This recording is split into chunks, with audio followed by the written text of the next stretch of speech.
Well, this is the Encounter Faith podcast. My name is Ross, and this is my podcast voice. And you can tell already, dear listener, that I'm sitting here with Pastor Elisabeth Lectka. Pastor Elisabeth, welcome.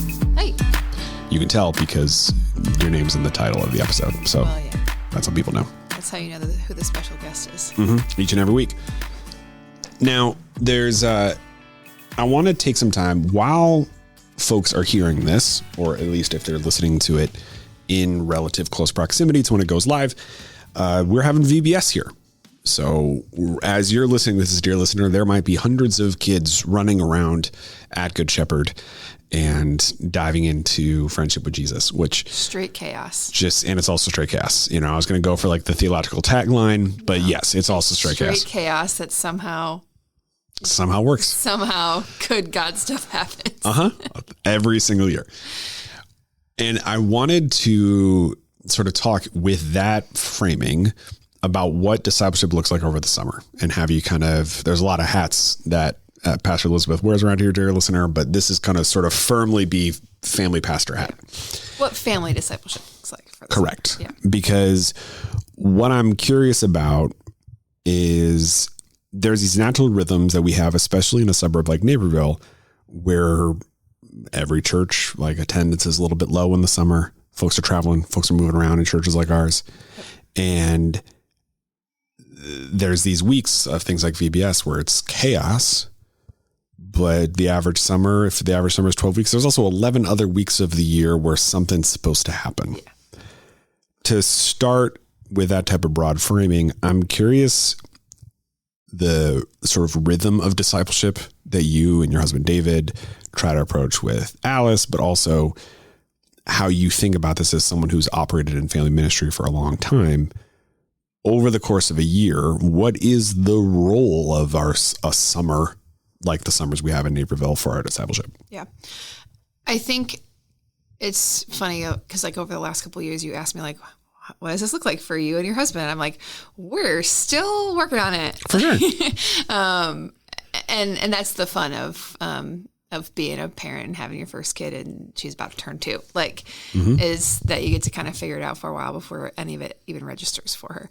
100%. But as somebody who has been in the family, student, kids ministry world for 9 years now, I feel like I'm in circles, get emails in my inbox, have the people on my feed that I'm scrolling through that kind of keep me with a pulse on what this looks like for churches and for parents and for families all over. And I think one of the things that comes to mind when I think about discipleship in the summer is like developing family rhythms. That one of the things that is the like strongest influencer for kids in coming to know Christ is just like the rhythms of your family. Mm-hmm. And you can think of the rhythms of your family like, how do you sit down and do meals together? My cousin and her family like light a candle and say like a litany before every meal. And like their son is just 6 months older than Alice. So I look at that and I go, oh, okay, that's really cool. Like if Sebastian can do that, Alice can do that. Mm-hmm, mm-hmm. But like, so I'm thinking about like, okay, the spiritual rhythms of your family. What are you reading together? What are you praying together? But also just the rhythms of your family, period. Mm-hmm. Do you take a summer vacation together? Do you do a summer like bucket list? Do you always do these certain camps? Who are you entrusting your kids with over the summer if you're working? All of those rhythms develop how they think about God, even when they're not directly related to God. And that's important to kind of, I think, keep the pressure off a little bit of like, it matters that they develop secure attachments to you and to their family, just as much as developing those secure attachments to God, because they're related. Yeah. And so the ways that you can kind of do that differently in the summer, make it fun, and kind of give you opportunities to do something differently just because you're in a different season of the year. For sure. There's so much helpful stuff there, but listener, if you get nothing from this, I remember being at Awana and being in a world that is constantly just nothing but the types of people who Pastor Elisabeth was just talking about take up space in her feed. And the number one thing I felt like was this aha moment for countless conversations for thousands of people was essentially, if you're taking the time to ask the question, you're probably kind of okay. Yeah. That if you're worried about your family rhythm, it reflects a level of care and attention that you need to do something with, but that action doesn't have to come from a place of guilt or shame or negative reaction, because you're probably not that far off. Yeah. Well, I think when I think about family discipleship, kids discipleship in the summer, I think one of the easiest things that we can do is kind of get into like lake house weekends or vacation weekends, attendance at church drops. And like, for me, that doesn't necessarily worry me as a pastor. Like, okay, you don't come to church on Sunday. Like, I'm not going to cry about it. I want to see you. But, like, I miss you. Right. But I'm assuming you're doing something also really good for your family. Yeah. And I think the trick that comes in the summer is, how do you teach your kids that God doesn't take a break, that our relationship with God doesn't take a break. And part of that is developing rhythms and habits and people in your life outside of church on Sunday morning, so that they recognize that their relationship with God isn't confined to a space and a place that they have to go to at a certain time, but that it's woven in other places. And so if you're kind of just starting in that space of, how do I help my kid follow Christ? Like, okay, what is your family doing over the summer? And how could you do one thing that helps you develop a family rhythm where you're connecting more intentionally? Or maybe there's a easy practice that you can do as a family, or maybe there are ways that you can talk about your faith in other ways.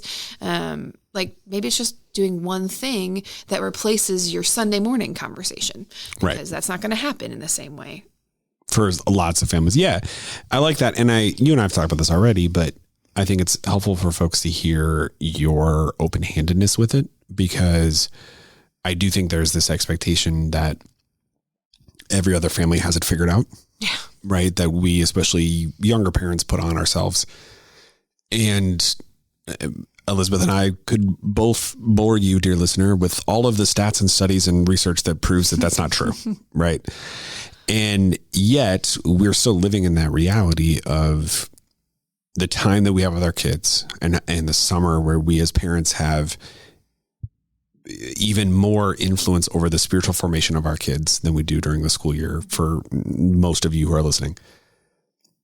It's important, but we have to, when we put up this sense of, I have to do the candlelight litany prayer before dinner, otherwise dinner doesn't count, we've already set ourselves up for failure. What I've seen work with each of my kids in cool ways is this idea of kind of like get caught trying, where I'm laughing thinking about what my kids would do if I was like, all right, guys, what we're going to do is light a candle and read this prayer. It just wouldn't be a thing for my family in this current stage. But I know that if it's a night where one of them is gone and the other two, the vibe is way different, and it could totally be a thing that happens with the other two. Yep. But I think we have to give ourselves permission to try something. And when your kids are old enough, be completely open with them that this is a thing we're trying, and that you want to hear from them what they thought about the thing. I have seen so much fruit from that type of parenting. Yeah. I mean, and the thing is, like, just like the toddler activity videos that fill my feed right now, telling me all the summer activities I can do with my toddler that will keep them occupied for 30 minutes. Right. There are also a million of like family activity, family devotion, family prayer activities that are out there as well. And we can get overwhelmed by them and say like, man, I have to do what? Right. You want me to do what? Right. But I think for me, it's helpful kind of as I'm listening to you talk, it's like, try one. Like, does one catch your attention? like try one. Are you looking, are you like, where do I even start? Like ask someone that you know, what do they do in their family? What have they tried and it failed? They did it for 1 month and then never did it again. Totally. Because every family is so different in its dynamics and how you're talking about your faith and living out your faith and your experience and the stories that you tell and that you know. And so you kind of need to build rhythms that work for you, spiritual and otherwise. Yeah. When we start from this place of not taking the pressure off, but having a longer view on summer, right? Because we're also dealing with cultural expectations of every summer has to be the greatest summer ever, and every summer has to be the most memorable summer ever, and all of that. I'm reminded to bring it back to VBS, what folks are currently experiencing. There is this false perception out there that stuff equals spiritual momentum. Yep. That stuff equals presence of God in some cases. Yeah. What are some examples from your career that you can point to where kids have connected to what God's up to in their lives or in their family's life in those quieter, still moments, or in those places that might be surprising to us parents who have read all the books about what it's supposed to look like, but you can't deny that God was on the move in this teenager's life or whatever. I think one of the things that is great about summer is that you do have the opportunity to have the sort of high intensity, high impact kind of things. You can't go to VBS in December because there's 10 other Christmas things you're trying to do. Like there is something so valuable about something like VBS that your kids can go to every single day because they're getting to soak in it deeper than they would in 1 hour on a Sunday morning. Right. And they're having fun and they're meeting their friends and all the things that are also accompanying VBS, but they're learning in a different way than they would in a, once a week kind of thing. And so you have this opportunity kind of to swing into the high intensity things in the summer. But I think it's also important that we don't just leave it there and expect that God's only going to show up in that place or that we need the church to develop those experiences for us exclusively. Right. Because God also speaks in the still small voice. And so I love hearing stories from VBS where like kids came home, like they go home on Tuesday and they came back on Wednesday and they're like, I opened my Bible and I looked at our verse from yesterday and I think I have it memorized. Like, and you just kind of, those moments really hit me of the like, okay, the chaos is great, but like when a kid gets interested in their Bible because we've been talking about it and we gave them a verse 3 times and then they went home that night and looked at it themselves, that's a win.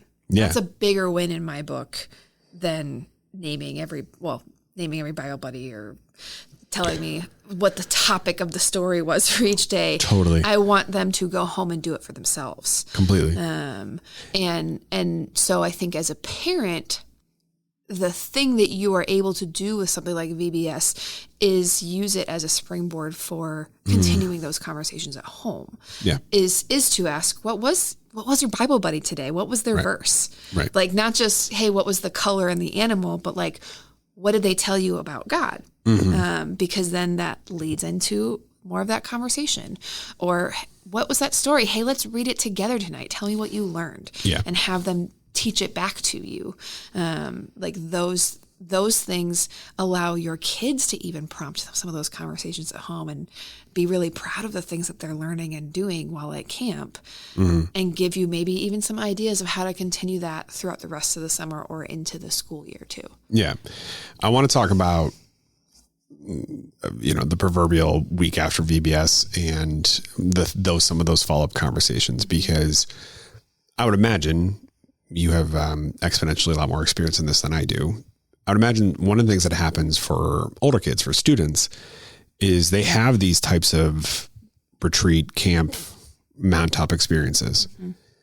And when they come back home, there's a level of dissonance with parents or their families, either simply because they weren't on the retreat with them or because now all of a sudden there's a kid asking questions that the parents don't have answers to. Yep. Well, the funniest thing that often happens is like I see a teenage boy come out of his shell at camp, and then when I talk to the parent later, mom's like, yeah, he said camp was good. Right. And I'm like, he didn't tell you about the wheelchair ramp? Yeah. Because teenage boys. Because teenage boys. Thanks for listening. We'll be right back. Before we go any further, I want to make sure you are aware of the relationship and the amazing ministry that happens between us here at Good Shepherd and the folks at Loaves and Fishes. Good Shepherd makes a point to every other month we are serving within Loaves and Fishes, and there's amazing things that happen. Every time the folks serve there, they're coming back with stories about what it's like to make a difference in the local community, and I want you to get involved. So in the show notes, there are ways for you to get more plugged in. There's ways, the dates for the next time we're serving are listed. But also, if those dates don't work for you or you're looking for something else, there's also links so that you can get more connected into the life of Good Shepherd, particularly in the ways that we are making an impact. If you are someone who's looking for a place to belong, if you are looking for a church that is for their neighbors, I believe that this place does this like nobody else. And how we live that out within Loaves and Fishes is one of my favorite things about Good Shepherd. So check out the links in the show notes, and let's get back to the episode. What I hope folks who listen to this can pay attention to is there's such a joy and freedom that comes from being a part of a community like Good Shepherd, but this is true in a bunch of different communities. I love the fact that you and David have a relational understanding of who my kids are as people. And again, it's partially just taking pressure off my wife, Lauren, and I, but also because my kids then grow up with a better sense of who God is because they're not just hearing it from us, they're hearing this from other people. Yeah. My friends at Awana love to talk about how the number one spiritual growth indicator for a kid and whether a kid's going to stay in church and all these other metrics we want to point to that generally talk about success and discipleship, which is always a little weird at baseline, is just the having one additional person other than the parent who's invested in the spiritual life of the kid. Yeah. When I, said earlier, like, okay, research says family rhythms are one of the most important things. The other thing that I hear all the time is like 5 adults that are not parents of a kid. Who just know them and love them. Who know them and love them and help them to know Jesus. And if you have 5 adults in your circle, like you are more likely to follow Jesus for the rest of your life. Like those intergenerational, non-familial relationships are a big deal. And my encouragement to folks is in some ways, that's probably the part of parenting that Lauren and I are most comfortable with. That we are able to show up and grow and galvanize people together. Yeah. Just because of how God wired us as individuals and as a couple. But the way that we have done that is by taking the pressure off, is by authentically showing up, is by talking about, man, my kid prayed this amazing prayer or did whatever the church kid thing is, because my kids are church kids, and also talking about, oh my gosh, I whiffed so hard as a parent today, or oh my gosh, my kids bugged me so much today. And I'm not saying that like the way that we do it is the way that makes sense for you because spoiler alert, your kids are different than my kids. But I think one thing that I have found has been abundantly clear from God is that the way to do discipleship over the summer, the way to do discipleship all year is to not do discipleship by yourself. Yeah. Why is it, I think it's short-sighted to blame American culture or Instagram algorithms around why we get that wrong. Mm-hmm. But I'm curious how you help folks move into that greater sense of community because especially in a suburb like Naperville, it actually fuels isolation more than it fuels being together most of the time. Yeah. I mean, I think our busy schedules fuel isolation. Right. We as young families and young parents, even just like not even just just parents. Like if you have kids, Right. you have soccer schedule, like sports schedules you're juggling and other activities that you're trying to fit in, and your kids are wanting to try all these things. And like, there's decisions you're making for your family about what are the boundaries of our time, what is allowed to fill space in our schedule. All 3 of our kids can't have 4 sports that they're doing each. Like that doesn't work. Yes, the math just don't math. It just doesn't. There's not enough time in the day. And so when you're asked to do one more thing, it feels like a lot. And I think, but at the same time, like, it's true for what you were just talking about with you and Lauren, like for David and I, it was the biggest game changer for us in the rhythm of our week 2 years ago, 3 years into our marriage. We were like, how about what if for the first time we actually are in a small group together? Right. Like we had never, in our entire time of dating and marriage, took us 3 years of marriage to be like, what if maybe we should do that? Which, by the way, such a church kid to church leader problem. Like us adult conference over here, we're like, no, we're getting in a small group before we do anything else. Like y'all had longer story. Yeah, longer story. Fair. Once we did that, we found other people in our same kind of circles. We started with just like 2 people. We're like, what if we had dinner together every week and then like talked about the sermon? And maybe we talked about the sermon. And maybe we talked about the sermon. Yeah. Most of the time we get to it. But I mean, it started with just like 6 of us in my kitchen. Yeah. And I was like, I could host, I can cook. And we've grown to the point that I think there are 12 of us. And we started, there were no kids. There were 6 of us in my kitchen. And over 2 years, there are now 12 of us with 5 kids and 1 on the way. Yeah. Okay. And like, and we still, Monday night, now we rotate between 3 houses. So the young kids, we trade off who stays up later for bedtime. Right. And somebody always cooks. And if you didn't cook, then you chip in $5. And like, and it has become such a rhythm of our week that we can't imagine not going. And if we don't go, it's just like, hey guys, need a night off. Like, David's going with Alice and I'm going to stay home and sleep. Yep. And there's camaraderie among the group of like, cool, great, enjoy your night at home. And it's become this rhythm for us, not just of community. Yeah. That's a guiding reason, motivating reason why we go. But then there's also like the spiritual conversations that happen. I know other kids, other adults know my kid. Yep.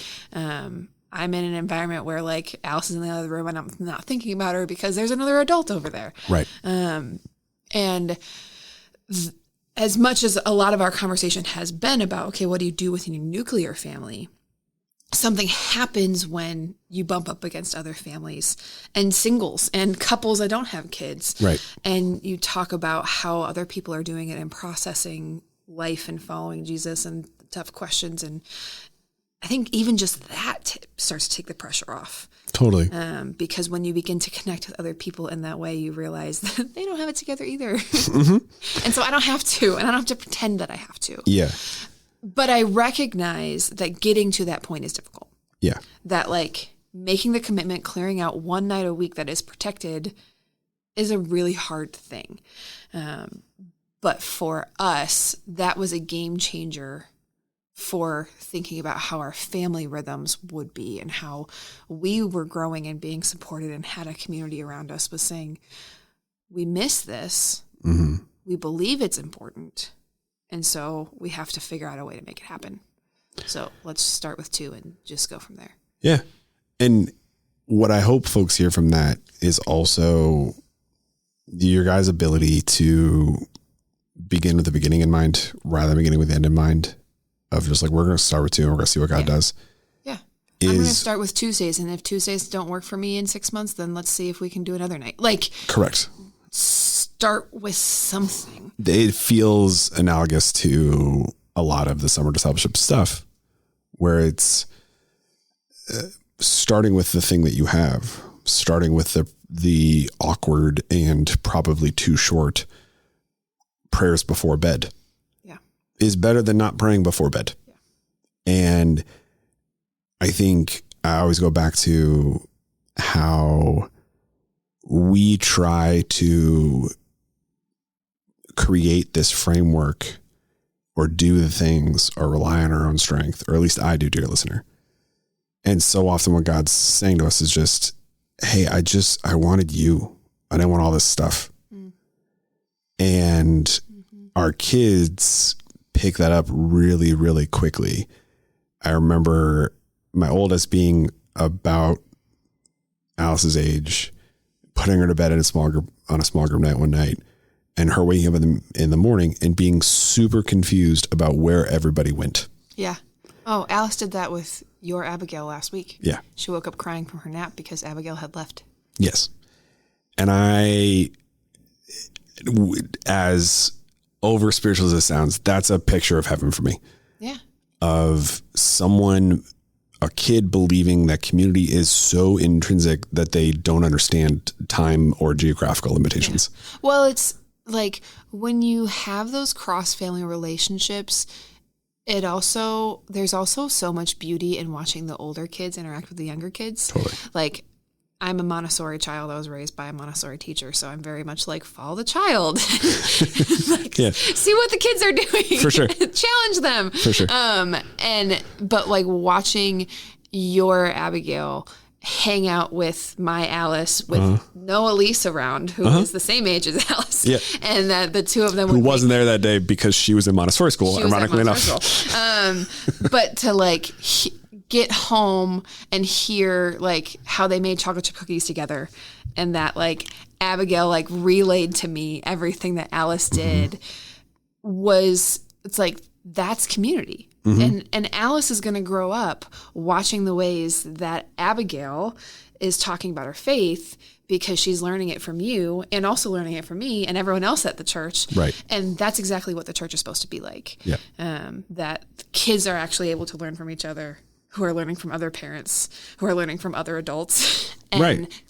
Like, that's the way that God intended it, because we should learn from our parents and our nuclear families, but we also should learn from the whole community, because God has given us his image to bear, given us each individual gifts to share. And when we bring those together, we just all flourish and we're all better for it. Yeah. Last question for me. If folks are still listening, one of the things that I'm mindful of is an assumption I can make about you, dear listener, is that you probably are part of VBS here at Good Shepherd, if you're still listening, and you might be looking for like what's supposed to happen next.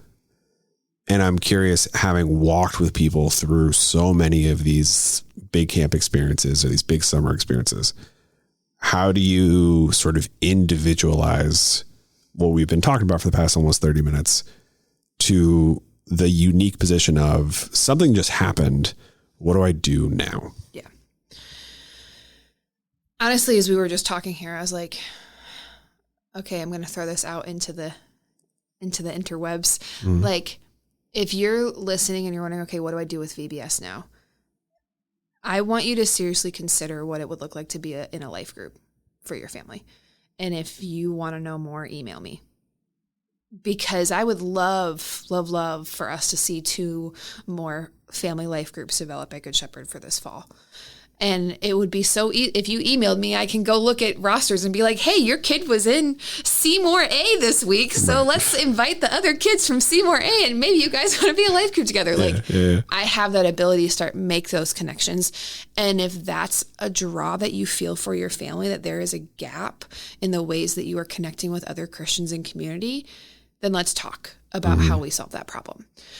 When it comes to thinking about your rhythms in your nuclear family, I would say like pick one practice that works. Like read the parent information, follow-up stuff that we give you from VBS of like what we talked about, and see if that sparks one step for your family. One thing you could do together, one thing you could do at bedtime, one thing you could do in the car, something. That you're able to do that builds on the momentum of what happened for your child at VBS. Thank you for listening to the Encounter Faith podcast. This podcast is a service of G. Shep Productions from Good Shepherd Lutheran Church in Naperville, Illinois. All rights reserved. If you're in the area, we'd love to meet you on a Sunday morning at our 9 a.m. or 10:45 services.